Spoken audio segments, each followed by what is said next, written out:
ভারতের কাশ্মীরে অন্তত ২৫ পর্যটকের মৃত্যু হয়েছে। কি মর্মান্তিক!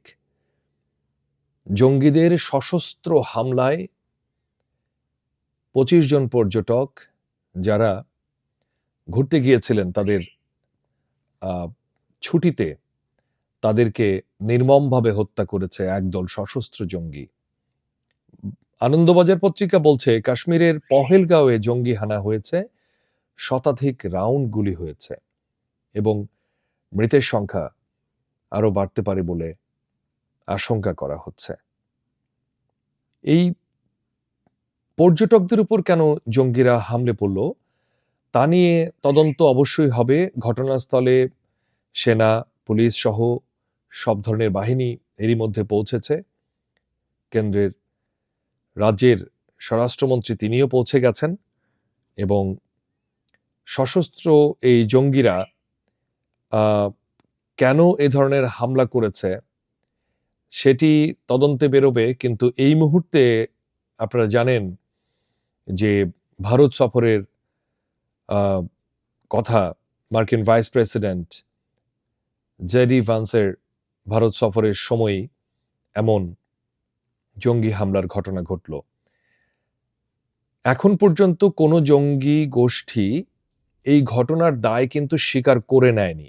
তবে হামলার ধরন দেখে আনন্দবাজার পত্রিকা যেটি বলছে, হামলার ধরন দেখে অনেকেই মনে করেছেন লস্কর-ই তৈয়বা বা তেহরিক লাব্বাইক ইয়া মুসলিম তাদের বা তাদের কোনো ছায়া সংগঠন এই হামলার সঙ্গে যুক্ত থাকতে পারে। গত বছর জুন মাসে লোকসভা ভোট মেটার পরেই রিয়াসি জেলার শিব খোদা মন্দির থেকে কাটারগামী পুণ্যার্থীদের বাসে হামলা চালিয়েছিল জঙ্গিরা। ওই হামলায় অন্তত 10 জন মারা গিয়েছিল এবং এই যে মৃতের সংখ্যা 28 জন হয়ে গেছে এবং স্থানীয়রা বলছেন মৃতের সংখ্যা আরও বাড়তে পারে।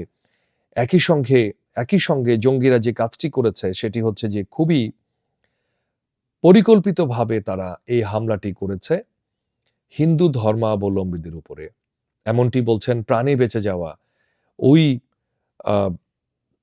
পর্যটকদের বহরে থাকা কেউ। একজন প্রত্যক্ষদর্শী প্রাণে বেঁচে এসছেন, তিনি যেটি বলছেন যে মোদিকে গিয়ে জানাও স্বামীর মাথায় গুলি করে স্ত্রীকে বলল ঘাতক। পহেলগাঁওয়ের জঙ্গি হামলায় লোমহর্ষক ছবি।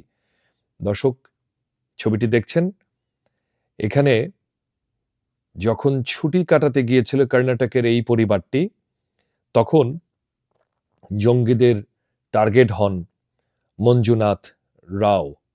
মঞ্জুনাথ রাওয়ের উপর প্রথম মাথায় অস্ত্র ঠেকিয়ে গুলি করা হয়। অল্পের জন্য প্রাণে বেঁচে যান স্ত্রী পল্লবী ও তার পুত্র। কর্ণাটকের বাসিন্দা, অতর্কিত তাদের এই আক্রমণের দুঃসহ স্মৃতি তিনি যেন ভুলতেই পারছেন না। স্বামীকে খুন করার পরই ওই 4 জনের একজন বলে, তোকে মারব না, যা মোদিকে গিয়ে বল। এটি নিঃসন্দেহে একটি পরিকল্পিত শুধু নয়, এটি একটি সশস্ত্র জঙ্গি হামলা। কারণ কাশ্মীরে এ ধরনের ঘটনা কেন ঘটেছে, হঠাৎ করে কাশ্মীর উত্তপ্ত করবার জন্য কারা দীর্ঘদিন থেকে, কোন জঙ্গি সংগঠনগুলো সক্রিয়, সেটি ভারতের গোয়েন্দা সংস্থা, ভারতের অভ্যন্তরীণ আইন শৃঙ্খলা রক্ষাকারী বাহিনী তারা অবশ্যই খতিয়ে দেখবেন বলে আমরা মনে করি। তবে আমরা এই হামলার তীব্র নিন্দা জানাই। একই সঙ্গে ভারত সহ আশপাশের যে রাষ্ট্রগুলো রয়েছে সেসব রাষ্ট্রের অভ্যন্তরীণ নিরাপত্তাও এই মুহূর্তে জোরদার করা প্রয়োজন বলে মনে করি। প্রধানমন্ত্রী নরেন্দ্র মোদী এই মুহূর্তে ভারতে নেই। তিনি বলেছেন যে এই হামলার সঙ্গে যে বা যারাই যুক্ত থাকুক কাউকে ছাড় দেওয়া হবে না। নরেন্দ্র মোদী